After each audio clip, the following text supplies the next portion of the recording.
हर एक कपड़े का टुकड़ा माँ का आंचल हो नहीं सकता। हर एक कपड़े का टुकड़ा माँ का आंचल हो नहीं सकता।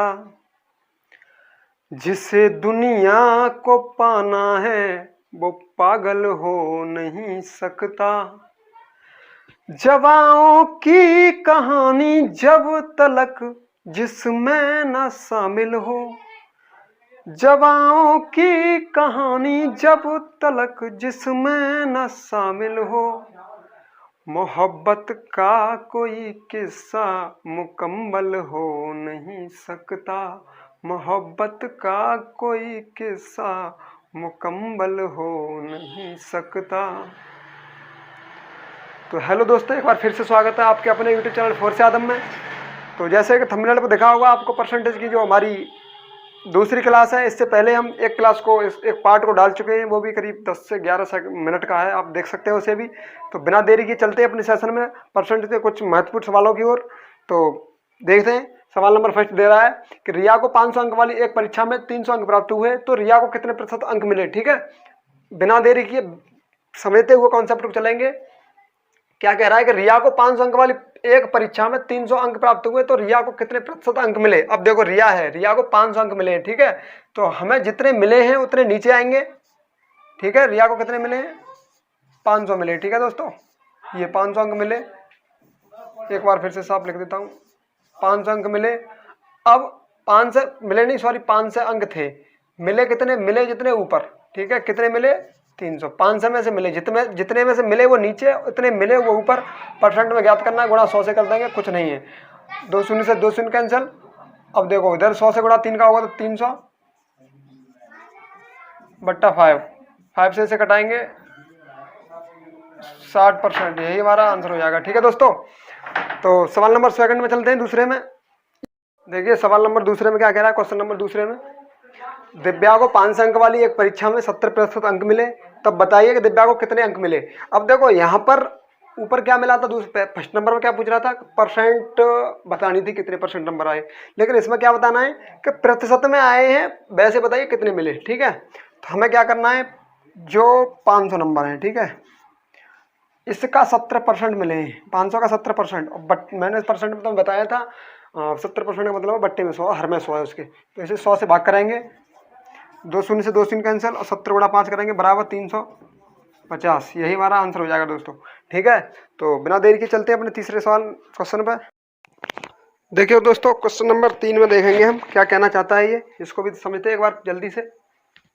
देखो क्वेश्चन नंबर 3 में कह रहा है कि दीपक का वेतन 1000 से बढ़ाकर 1400 कर दिया जाता है, तो बताइए वेतन में कितने प्रतिशत की वृद्धि हुई। ठीक है, दीपक है, ध्यान से समझेंगे। 1000 रुपये वेतन था पहले इसका, अब 400 मतलब 1400 हो गया है, तो हमें पता है 400 रुपये की वृद्धि हुई है। ठीक है, अब ये हमें रुपए में तो पता है 400 हुई है, लेकिन परसेंट निकालना है कितने परसेंट की वृद्धि हुई है, तो हम ऐसे समझेंगे कितने से हुआ है, 1000 से। अब पहले क्या था, वो नीचे रहेगा, कितना बढ़ा है, 400 बढ़ा है, परसेंट निकालना है, गुणा 100 से करेंगे, 2 जीरो से 2 जीरो कैंसिल, इस वाले शून्य से ये कैंसिल, ऊपर केवल 40 बचा, यानी कह सकते हैं हम 40% की वृद्धि हुई है। ठीक है दोस्तों, यही हमारा आंसर होगा। एक बार फिर से रिपीट करता हूँ, पहले 1000 था, 1400 हुआ, 400 की वृद्धि हुई थी, वो ऊपर जितने पे हुई है वो नीचे, गुणा किया 100 से, परसेंट हो गया। ठीक है, परसेंट लगाया। अब देखो क्वेश्चन नंबर 4 में चलते हैं बिना देरी किए। थोड़ा सा से डाउन मार देता हूँ मैं ताकि आपको अच्छे से दिखाई दे क्लियर से।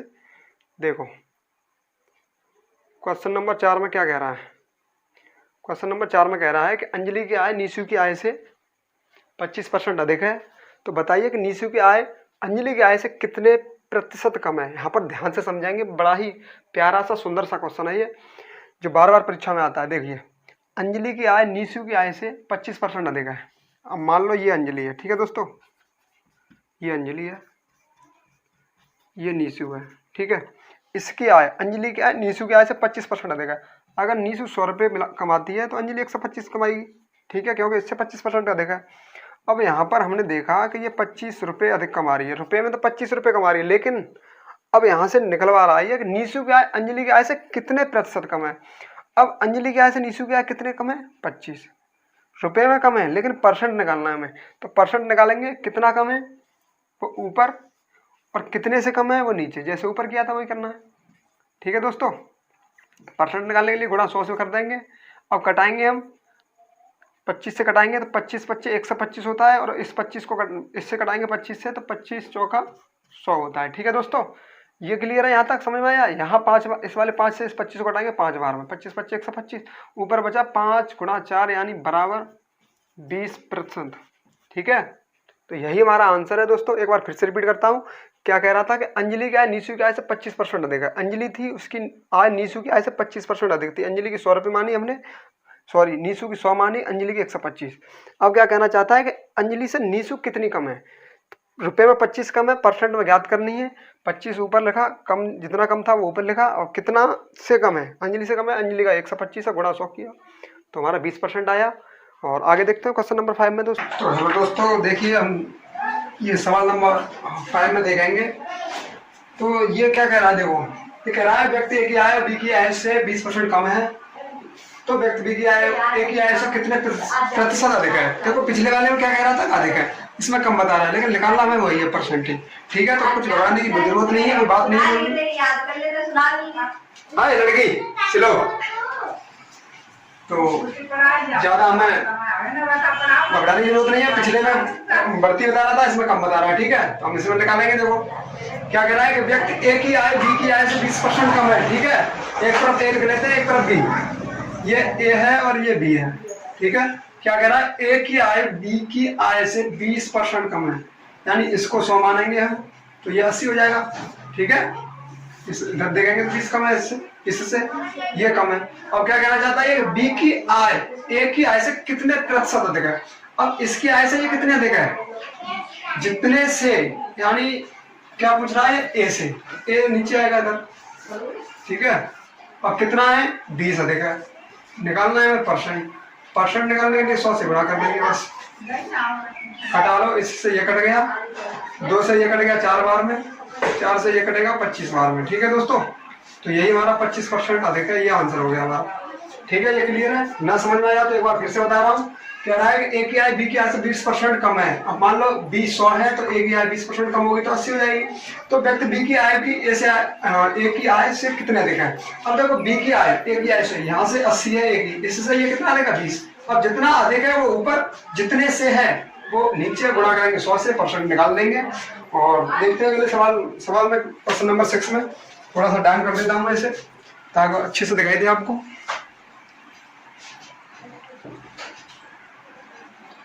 तो देखिए क्वेश्चन नंबर 6 में क्या कह रहा है, ये कह रहा है कि टमाटर के मूल्य में 20% की वृद्धि की जाती है, तो बढ़े हुए मूल्य को कितने प्रतिशत कम कर दिया जाए ताकि टमाटर का प्रारंभिक मूल्य था वो प्राप्त हो जाए। यानी पहले इसे 20% बढ़ा दिया जाता है, फिर कहना चाहता है ये फिर कितना कम किया जाए कि पहले जितना मूल्य प्राप्त हो।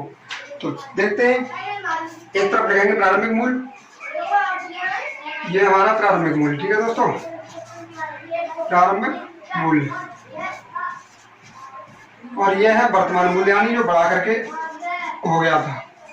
ठीक है, प्रारंभिक मूल्य कितना था, मान लो 100 था हमारा, 100 रुपये था पहले। ठीक है, 100 रुपये किलो था। अब इसे 20% बढ़ा दिया जाए तो 100 का 20% 20 होगा, यानी 120 कर दिया। ठीक है, अब ये हो गया 120। अब क्या कहना चाहता है कि इसको कितना घटाया जाए, कितना आ जाए। ठीक है, वैसे तो 20 दिख रहा है तो मैं घटा देंगे हम, लेकिन परसेंट में याद करना है ये। ठीक है, तो देखो इसको कितना कम किया जाए, 100 करने के लिए 20 कम कर दिया जाए। ठीक है, लेकिन क्या कहना चाहता है कि प्रतिशत में ज्ञात करके बताओ कि कितना कम किया जाए। अब हमें परसेंट में ज्ञात करना है, तो हम क्या करेंगे, इसको देखो 20, ये तो पक्का पता है हमें 20 कम करना है, किससे करना है, 120 से करना है।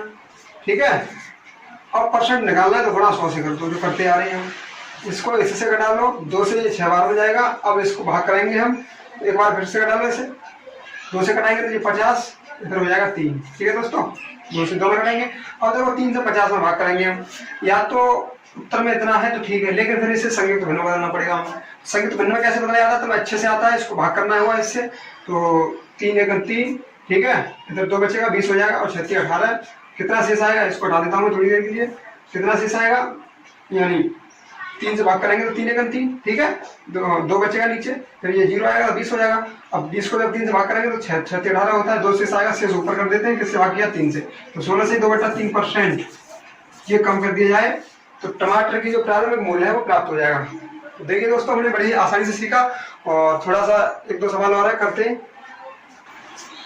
तो देखिए दोस्तों, आप क्वेश्चन नंबर 7 की तरफ चलते हैं। हम बिना देरी किए देखेंगे अपने इस सवाल को क्या कहना चाहता है। ये देखिए, ये कह रहा है यदि अमरूद की कीमत में 25% की वृद्धि हो जाए और अंजलि केवल 15% खर्च करना चाहती है, ठीक है, ये कह रहा है कि यदि अमरूद की कीमत में 25% की वृद्धि हो जाए और अंजलि उस पर केवल 15% खर्च करना चाहती है, ठीक है, फिर क्या कह रहा है आगे, तो अंजलि द्वारा प्राप्त अमरूद की मात्रा में कमी के प्रतिशत की गणना करें, ठीक है। ध्यान से समझेंगे स्टार्ट के क्वेश्चन को, इसमें कोई डरने वाली बात नहीं है, और जो क्वेश्चन आपको टफ लगते हैं उन्हीं को पे ज्यादा फोकस करें ताकि वो अच्छे से समझ में आए। देखिए, अमरूद की कीमत में 25% की वृद्धि हो जाती है, ठीक है। पहले क्या था, अमरूद की कीमत पहले थी हमारी 100 रुपए, ठीक है। अब क्या कहना चाहता है, 25% की वृद्धि हो जाती है। अब ये देखो, इस पर 25% की वृद्धि होगी तो 125 रुपये हो जाएगा, ठीक है दोस्तों, 125 रुपये मान लो, ठीक है। अब क्या कह रहा है कि और अंजलि केवल 15% खर्च करना चाहती है। अब अंजलि इस पर 15% खर्च करना चाहती है, यानी इस पर, ठीक है। तो 100 में जब 15% प्लस होगा तो 115 रुपये हो जाएगा, ठीक है। ध्यान से समझेंगे। अब देखो, 100 रुपए की जो अमरूद था, 100 रुपए किलो मान लो या किसी का मान लो कैसे भी, और ये 25 का वृद्धि हुआ तो 125% हुआ। अंजलि इस पर 115 रुपए, मतलब 15 रुपए का खर्च कर रही है, तो 15% खर्च कर रही है तो 115 रुपए की होगी, ठीक है। अब ये कहना चाहता है कि प्राप्त अंजलि द्वारा प्राप्त अमरूद की मात्रा में कमी के प्रतिशत की गणना करें। अब देखो, यहाँ से जो प्राप्त कमी की गई है इसमें से वो कितने की है, आप इसे ज्ञात करोगे तो 10 रुपए का अंतर है, ठीक है। यानी अंजलि ने इसे 10 रुपए कम दिए हैं, ठीक है। 125 के अमरूद थे और उसे 115 में अंजलि ने खरीदा, ठीक है। तो कमी यहाँ पर कितने रुपए की है, 10 रुपए की, ठीक है। ये क्या कहना चाहता है कि परसेंट में बताओ कितनी कमी है, ठीक है। तो इसी को हमें प्रतिशत गणना करना या तुलना करना, ठीक है, कितने परसेंट की जो कमी है तुलना करना ये होता है, ठीक है। तो हम यहाँ पर देखेंगे कितने की कमी है, 10 रुपए की, ठीक है। 10 रुपए की कमी, कितने पर कमी है, 125 रुपए में, ठीक है दोस्तों। परसेंट निकालना है, गुणा 100 से करेंगे, बड़ा ही बहुत ही आसान कॉन्सेप्ट है, समझते चलिए। 10 रुपए की जो कमी हुई है, अगर वृद्धि होती तो इसका निकालते, कमी हुई है तो ये निकालते। अब जितने पे हुई है वो हमें ध्यान में रखना है, अगर इस पे होती तो इससे निकालते, निकल इस पे हुई है ना, ये 125 रुपए को 115 में खरीद रही है, ठीक है। इस पर नहीं, ये तो वृद्धि हुआ था, पहले इतने का था, इतने में वृद्धि होकर के आया था, लेकिन इस पर कम दे रही है, ठीक है। तो ये देखो, अब इसे कटाएंगे हम, ठीक है। 25 से कटाएंगे 5 बार में, क्योंकि 25 25 125, और 25 से कटाएंगे तो 25 चौका 100, ठीक है। अब आप इसे 5 से कटाओगे, 5 दूनी 10, ठीक है, और 2 चौके 8, यानी हम इसे कह सकते हैं कि 8% की कमी हुई है, ठीक है। 8% की कमी है, यही हमारा आंसर हो जाएगा दोस्तों, ठीक है। तो आशा है आपको बहुत अच्छे से समझ में आया हो। और दूसरा सवाल है क्वेश्चन नंबर 8 में, देखेंगे क्या कहना चाहता है। थोड़ा सा इसे डाउन कर देता हूं मैं ताकि अच्छे से समझ में आए, बने रहिए अपने सेशन में।